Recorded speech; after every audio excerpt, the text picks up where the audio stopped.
Hello again from Metro Manila, the Philippines, Southeastern Asia. In this brief educational video, I'm going to discuss the inner German border, which of course meant the border between the US, British, and French occupational zones in the west and the Soviet occupational zone in the east. It gradually became more and more closed and fortified and opened only to limited traffic for most of the 45 years of its existence, until it became then obsolete, starting in early November 1989, when the Berlin Wall effectively was broken because the border controls, passport controls and so forth were discarded there. And then it became, at last, a matter of historical record only in early October 1990, when the two Germanys, West Germany or the Federal Republic of Germany, and East Germany or the German Democratic Republic, were reunified. So let's look at the Wikipedia article about this former border.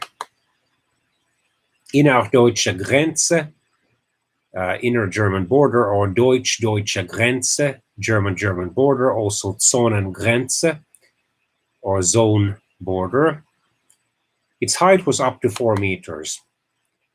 It has been mostly demolished, of course, but some parts have been preserved for historic record.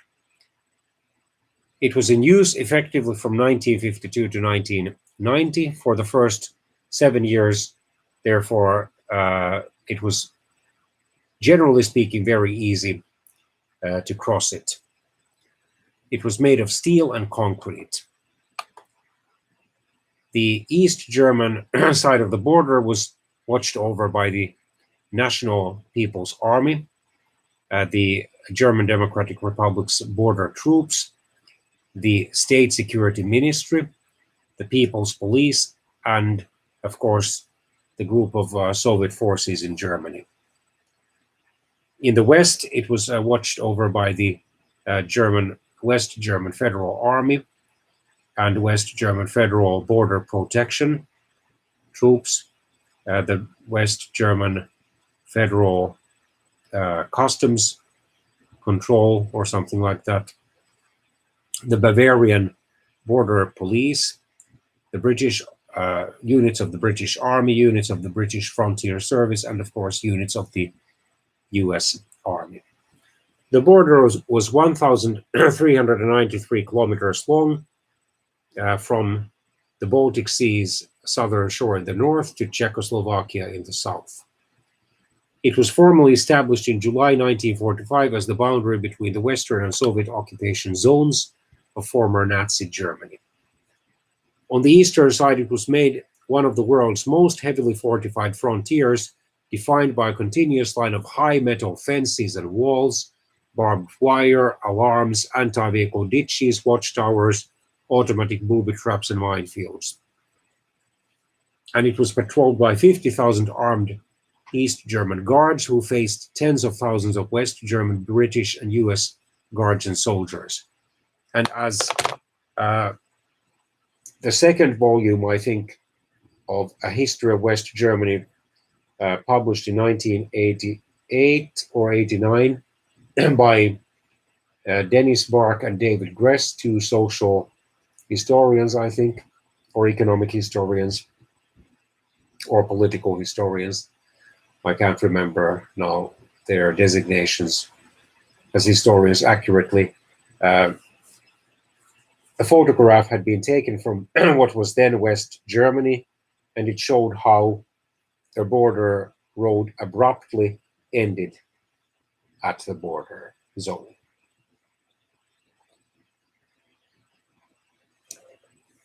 The border, of course, was a physical manifestation of none other than the late British Prime Minister Winston Churchill's characterization of the dividing line between the democratic Western Europe and the communist Eastern Europe as an iron curtain. although technically he was a private citizen when he gave that speech in 1946, having lost the 1945 British parliamentary elections to Clement Attlee's Labour Party.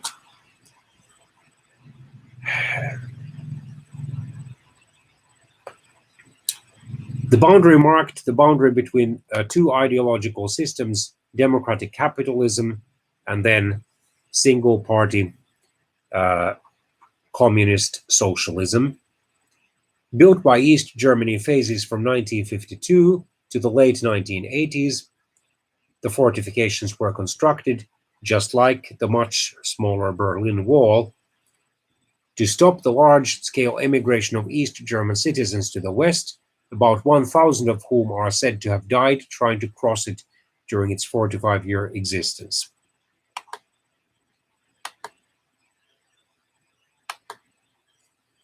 So its stages were the following. 1945 to 1952, the Green Border, which was quite easy to cross, although it became, as the years passed, increasingly difficult. 1952 to 1967, the Special Regime, and 1967 to 1989, the Modern Frontier.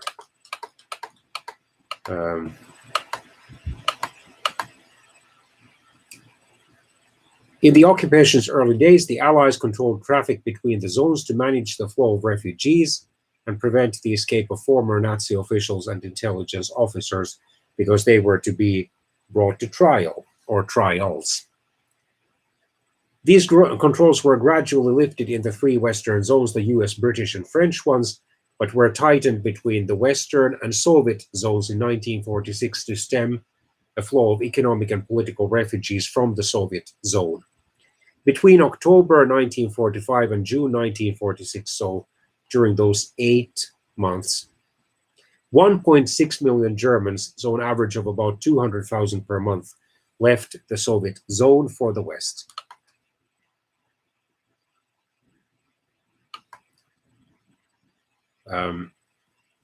During those 7 years, local inhabitants were able to maintain fields on the other side, or even to live on one side and work on the other. Refugees were able to sneak across or bribe the guards, and the smuggling of goods in both directions was common.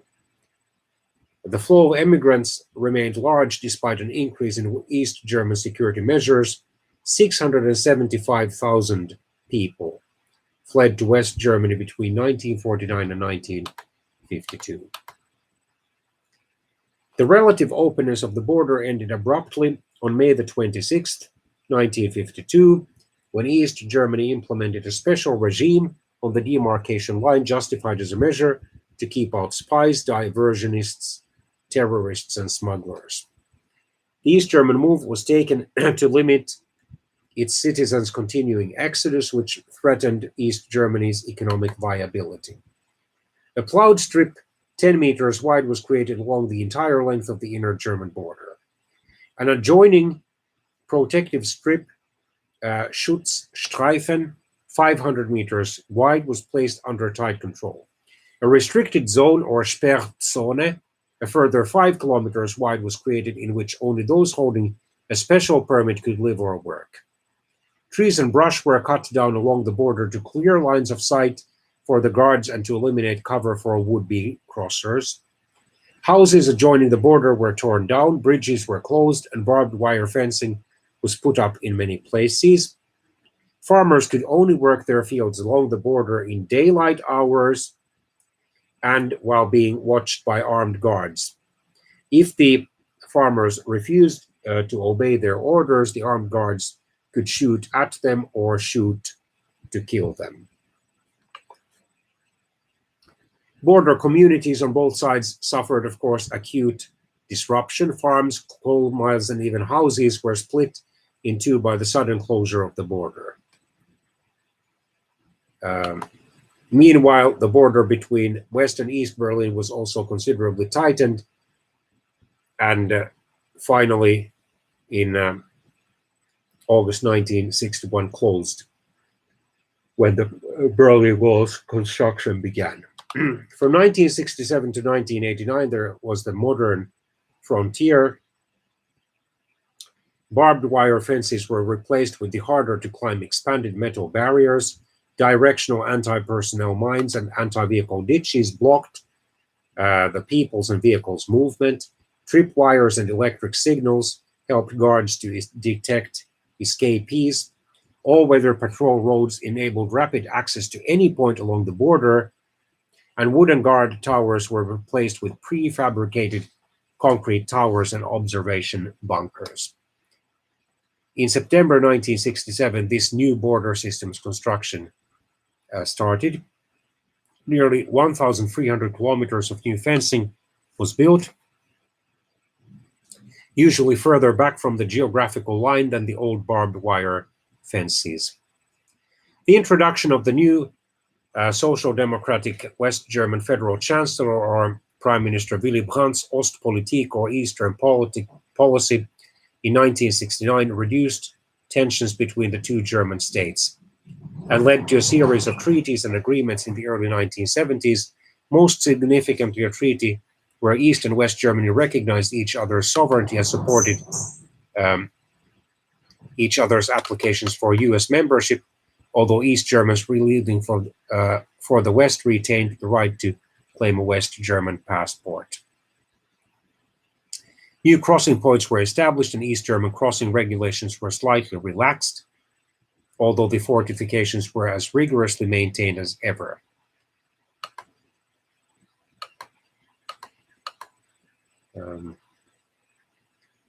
East Germany's communities had a much harder time than West Germany's border communities because the country was poorer and their government imposed severe restrictions on them. The East German state bore a huge economic cost for its creation of the border zone and the building and maintenance of its fortifications. The zone consumed around 6,900 square kilometers, over 6% of the East's territory.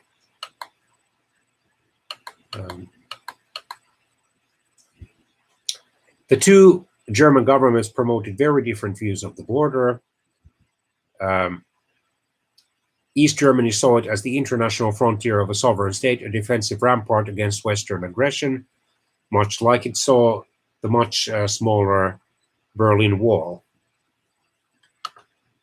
While West German propaganda leaflets referred to the border as merely the demarcation line of the Soviet occupation zone, and signs along the western side of the border declared, "Hier ist Deutschland nicht zu Ende, auch drüben ist Vaterland." Germany does not end here, the fatherland is over there too. While East Germany kept its civilians well away from the border, of course, in order to prevent them from escaping across it, West Germany actively encouraged tourism, and locations where the border was especially intrusive became tourist attractions.